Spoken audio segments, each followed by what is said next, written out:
na o share da gudie mu nsam no ase Professor UK Wallace ni team no ya don wase de adu so no ma yenti we mfi honom na afia ho sepenso nto so na mpense mu nkomodie no ye famro Medimafo Herbal Hospital for ana clinic e wa ha say Dr. Time daso agene dwada da mfa no mreni agrokra Zebze di dino ene ne honam ese dog anopa ye mu ache mu akwaba ya na bibia aboko de nyankopa na mi adom kakra isa na na yewramu no TV ni wo ho egu ho dada yes ye ba beche yo yentie Medimafo Herbal clinic ansa na ye beba Easter ache de apeso de ma wahwefoi yo ma na wonyankopa ase na yentie Adom TV so ahwefo nyina anopa yi onyankopon Adom Medimafo Herbal Clinic. To me, ode ashe Dr. Tam daso ensa. Eye ensenkyerene akese ewo oman Ghana mu. Efri se ebubuafo nante enifrafo snapane adansidi a ekoso no eburu nipa adwen ene entiase so. Eye na bebrezi se de Dr. Siesie na ya le sabia de eya na eye empempem na wode beje wa yaresa enso doctor say ube PM wo Medimafo Herbal Clinic ya se wukura taku anase wukura sempoa no nyankopon Adom die kura wo bia obia nya na yaresa e wo Medimafo Herbal Clinic da bia me kam se nyankopon de tumi hye wo binsa ohwe enipa owo nipa osuro no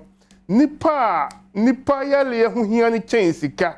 no wode tumi wei ahye nensa me kai se anano na ye piepia videos bi na ebi beduru me nchen na wo hwe papa bia waye voice matter ase bi obi ebe hu Dr. Tam da so bia ona na asema me se menhia Dr. Tam da so a na wotwa ebra na wo yale da empaso na wotwa oba ho na wotwo ono kwampo do so wono antimi ama esan yale nti ne ma na beje eduro bre no na wasan twa wono maduro ni 2 weeks no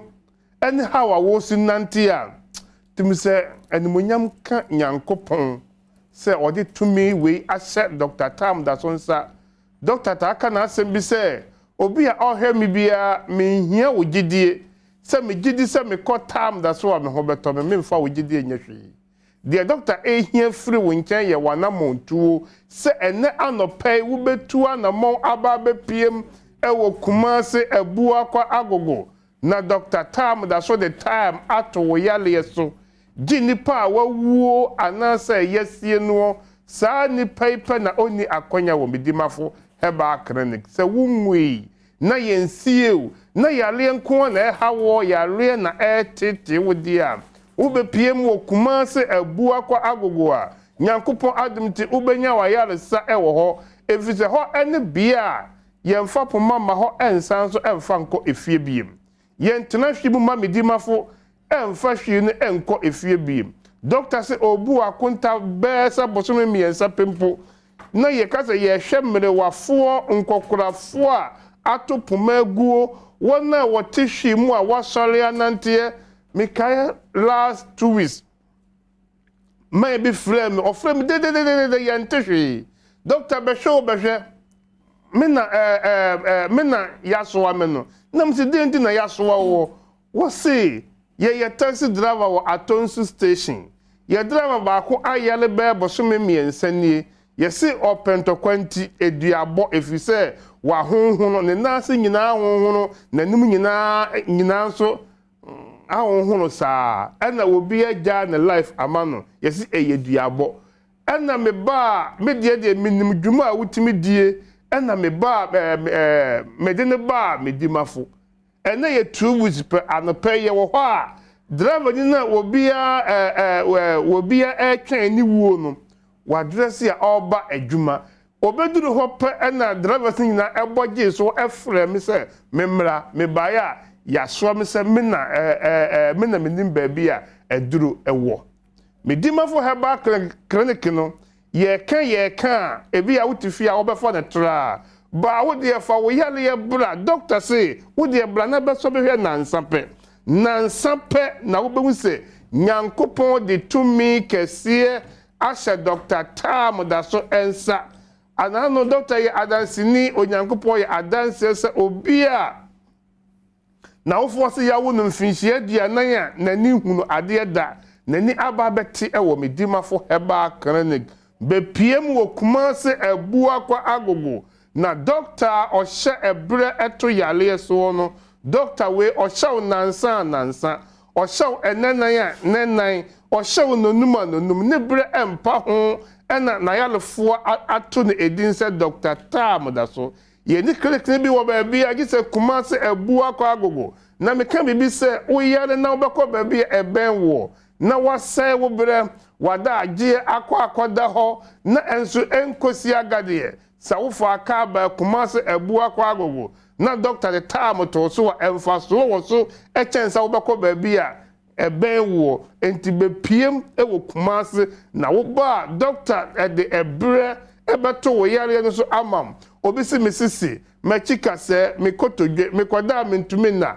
mewidie mu hyehye me nase atatai wonya ka akwanhia wo na mu abu wo nsam abu ni nyina ye ntatia case ewo Medimafo Herbal Clinic da bia mekamiso obi ho ohwe me wonya stroke yale na wakoba bi ama sese eye bet ontumi nantiye wo ankasa wo dwohutum se kane no wutumi nantiye ba o nantia obi a wo show bi wo papai wayare pen bia se wanya stroke yale na wo pese wutumi nante na wo kọ wadwuma te se wo kane na obi ehu da se wayare da gisa wa ba be piem wo Kumase ebua kwa agogo ewo Dr. Tam da so asoyeye ehode wo ba wo betumi anante te se wo kane no wo betumi ayi akyea te se wo kane na wo nyale ekura no be piem wo hoi na Dr. Tam da so a ode bre eto yare so no onfo ne bre ne bi ento wo yare so ema wo tie me wo ye bema wo bema ne ewu emfinhia num ne untime ne wo yere nchia da doctor so be piem 24 hours oba ope eba doctor so ba Medimafo Herbal Clinic ya wodro no enye no be bitua bi sabi di bitafre bibie ni etise one thought udi gu wonu guna na judumie no unum wie ya na woni ukunu ahia muhia munhia biem so boso me enso no na nyinse na aba betom nyinse betom wie ansa na watua ho ka ewo Medimafo Herbal Clinic doctor say wasame yale wachemade afi 2023 de no baso nyankopon ya aduma Easter Monday ne ye holiday Monday no doctor say ocha emone doctor echa emone anwa Easter Monday no ende nipa dudu bi ebebe bia obia benya ebi emone ye 5 kilos anwa ne ye 1.5 liters no bi ena Tuesday no ye beche TV mako 25 32 inches TV eye brand ya ewo edin doctor ye adia onye no basa de waka no eye saa pepe na Wednesday so ya che TV no 25 TV no de ye chema wona owo card ewo Medimafo Herbal Clinic enti wo pese wo baji TV no bi Tuesday and Wednesday na efi na koya me pacho bra Medimafo Herbal Clinic na bra baji wayaresa wo benya wayaresa awie no na wasan de card corona asan ababedi live ababaji TV me pacho be piem ewo Kumase ebua kwa agogo doctor we pe na Ghana mem ha otimi yesa niema we say ebiem if we say doctor there or say wayaresa na yede ehia no enti o saw yale wie a obesan so achaw ade ayede aka ho be piemu ewo Kumase ebua kwa agogo gisa deewuo anasa yesie no pe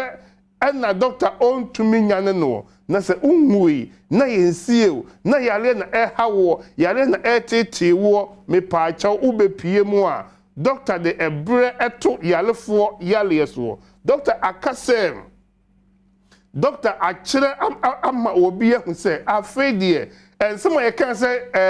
yale bi ne aduro no ne nyina ye atrosem efi se ubepie mo Medimafo Herbal Clinic ya yale doctors are rejected wona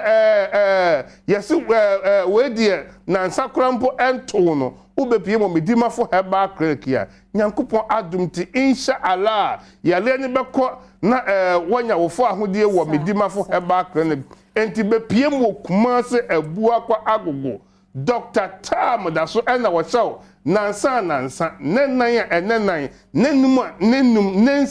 nensia ne bran empa ho sima ba kompo na yalefo na ato ne edin se Dr. Tam da so na waduru Medimafo Herbal Clinic no obi na dance dia odie no obo se sanu kra dia media ye dia ben 30 case if say dia watu edi dance na asma okano uti krampo ho bedwuru wo Medimafo Herbal Clinic enti me ka kire oyalefo bia se oyalefo bia dimafo eye Medimafo Herbal Clinic ya atinye bia ni ho wo Medimafo Herbal Clinic if say ehode opuma na ene ekura wa wode ba no nyankopon adom onfamma metaka ma se mi se da bia da nyankopon de nipa baburu be se wo ha hye yensa se yale a wode firifie eba no onsan so mfa nkofie biem ene oba kan ho se me ko Medimafo Herbal Clinic meti mensa menai mani machika se misisi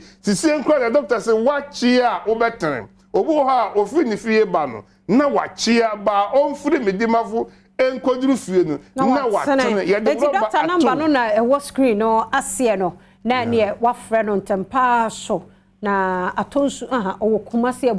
abua kwa agogo abua kwa agogo na ubehu Medimafo Herbal Clinic number no na ewo screen no ase no na emom 0244774282 0244774282 and 0500727215 0500727215 and 0245616336 0245616336 Medimafo Herbal Clinic Dr. Time daso the numbers enie dia okan yo dia wanko frɛ na Easter yi enne ya ekwe ho na wanhwe a wobenya TV 32 inches ana wobenya mo ani anwa na so dia do Easter nti no wo sa yare no so chawade e de ka ho ti dog ye na wose ne fa wose das papa ma ye fa ye nkomo no ensi ha na ye Dr. Philemon Mensa ne birthday o wasampa ya wodi ne juma Dr. Penny ba ko a ono so ye ne health talk show e wasampa 94.72 bia wonim Dr. Philemon Mensa friend na wish na happy birthday se nyame nhyira no nyame nya ne kese kosi so be kese na se de bia wo ye fresh no erade nkoso anto nhyira ne mu so more na o look fresh sa no won sanipa yare nso Dr. Philemon nyame nhyira onyo kese his excellency na do danko akufuado happy birthday nso nko emfamon nyame nkoso nhyira no ma onimdie ni nyansa betime de akyekyere mai akodu mapoma edwaso meko na o man hene kwabna sante aha ahosepe sister Sunday be a guy and so edit was so